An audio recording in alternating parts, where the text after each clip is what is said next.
ไม่มิงกลาบะตะมงมะโมรีကနေပြန်လဲကြိုဆိုပါတယ်ကျွန်တော်အခုကတော့ဟိုချင်မင်းမြို့မှာရှိတဲ့နာမည်ကြီးနေရာတွေကတစ်ခုဖြစ်တဲ့ဆိုင်းကုံ post office စာတိုက်ကြီးရှေ့မှာရောက်ရှိနေတာဖြစ်ပါတယ်ဒီစာတိုက်ကြီးကို1886ခုနှစ်ကနေ1892ခုနှစ်အတွင်းပြင်သစ်အုပ်ချုပ်ရေးကာလမှာဆောက်လုပ်ခဲ့တာဖြစ်ပြီးတော့ဆိုင်းကုံမြို့ရဲ့အဓိကဆက်သွယ်ရေးစင်တာတစ်ခုဖြစ်ခဲ့ပါတယ်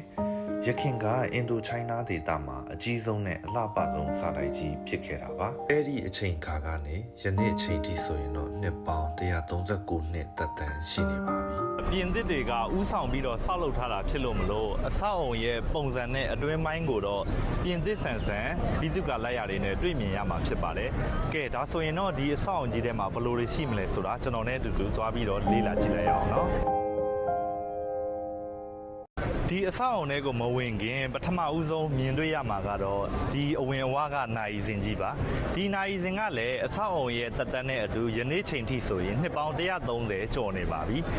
ဒီနိုင်မှာတော့ရိုးရှင်းတဲ့ကဏ္ဍအခရာကိုလာအသုံးပြုထားပြီးတော့အရင်ချိန်ကနေယခုထက်ထိတိကျစွာလည်ပတ်နေတာကိုတွေ့မြင်ရမှာဖြစ်ပါတယ်ဒီနိုင်ကလည်းဒီအဆောက်အုံကြီးတစ်ခုလုံးရဲ့သမိုင်းတစ်စိတ်တစ်ပိုင်းဆိုရင်လည်းမမှားပါဘူးပေါ့နော်ဒါဆိုရင်နောက်ထပ်နေရာတွေကိုသွားပြီးတော့ပြန်ကြည့်လိုက်ရအောင်နော်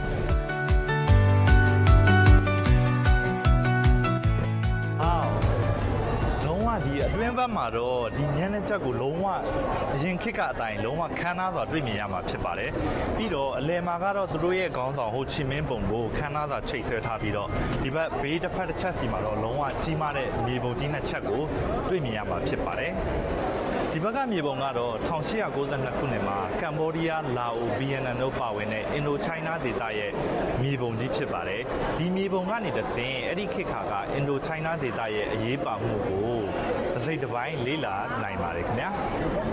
ပြီးတော့ဒီဘက်ကမြေပုံကကြတော့အရင်ခေတ်ကဆိုင်းကုံမြို့ရဲ့တည်နေရာပြမြေပုံဖြစ်ပါတယ်အရင်ခေတ်ကတော့ဆိုင်းကုံလို့ခေါ်ခဲ့တာဖြစ်ပြီးတော့အခုလိုတော့ဟိုချီမင်းတော့မဟုတ်ခဲ့ပါဘူးခင်ဗျာဒီမြေပုံနှစ်ခုလုံးကလည်းဒီဆိုင်းကုံ post office ရဲ့အထိတ်မှတ်နေရာနှစ်ခုဖြစ်ပါတယ်အခုဒီမှာမြင်တွေ့နေရတာကတော့အရင်ခေတ်ကအသုံးပြုခဲ့တဲ့တယ်လီဖုန်း box တွေပဲဖြစ်ပါတယ်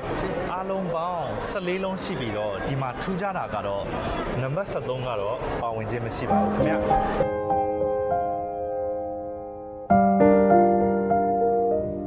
စာတိုက်ကြီးမှာကအရင်ခေတ်ကလေးကနေယခုလက်ရှိအချိန်ထိကိုပဲဒီစာပို့လုပ်ငန်းကရပ်တည်နေစေဖြစ်ပါတယ်။ဒါကြောင့်မလို့ဒီစာပို့လုပ်ငန်းလုပ်ကိုင်တဲ့သူတွေရဲ့နဲ့လာရောက်လေပဲကြတဲ့သူတွေရဲ့အရန်ကိုစီကားနေတာကိုတွေ့မြင်ရမှာဖြစ်ပါတယ်။နိုင်ငံခြားခီးသွားဧည့်သည်တွေကလည်းဒီကိုရောက်တော့ရောက်ခိုက်မှာ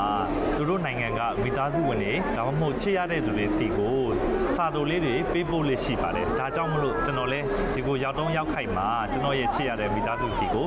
စာတိုလေးတစ်စောင်ပေးပို့ပါမယ်ခင်ဗျဒီစာတိုက်ကြီးကနေစာပေးပို့မယ်ဆိုရင်တော့တစ်ဖက်ကလက်ခံသူနာမည်နဲ့နိုင်ငံနေရလိပ်စာကိုတိကျစွာရေးသားလိမ့်မှုပြီးတော့ပေးပို့နိုင်ပါတယ်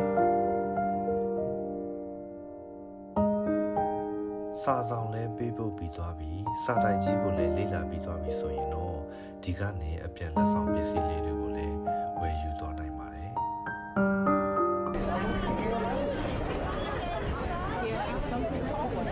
ကဲမိတ်ဆွေတို့ဘယ်လိုနေပါလဲခင်ဗျဒီဗီဒီယိုလေးကနေတဆင်ဒီစာတိုက်ကြီးရဲ့အကြောင်းကိုစုံစုံလင်လင်သိရှိသွားကြလိမ့်မယ်လို့ကျွန်တော်အနေနဲ့ယုံကြည်ပါတယ်အရင်ခေတ်ကဘီတုကလက်ရတွေဘလောက်ခမ်းနားလဲဆိုတာကို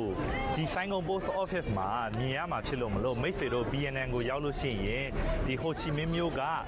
ဆိုင်းကုံ post office ကိုမဖြစ်မနေလာရောက်လေ့လာဖို့ကျွန်တော်အနေနဲ့ဖိတ်ခေါ်ပါတယ်ပြီးတော့ဒီကိုရောက်လို့ရှိရင်မိတ်ဆွေတို့ရဲ့ချစ်ရတဲ့သူတွေစီကိုဒီကနေတဆင့်စာလေးတွေပို့ဖို့ကျွန်တော်ကအကြံပြုပါတယ်ခင်ဗျဒါဆိုရင်တော့ဒီဗီဒီယိုလေးမှာတော့ဒီလောက်ပါပဲနောက်ထပ်လာမယ့်ဗီဒီယိုများမှာပြန်လည်တွေ့ဆုံကြပါမယ်အားလုံးကျေးဇူးတင်ပါတယ်ခင်ဗျ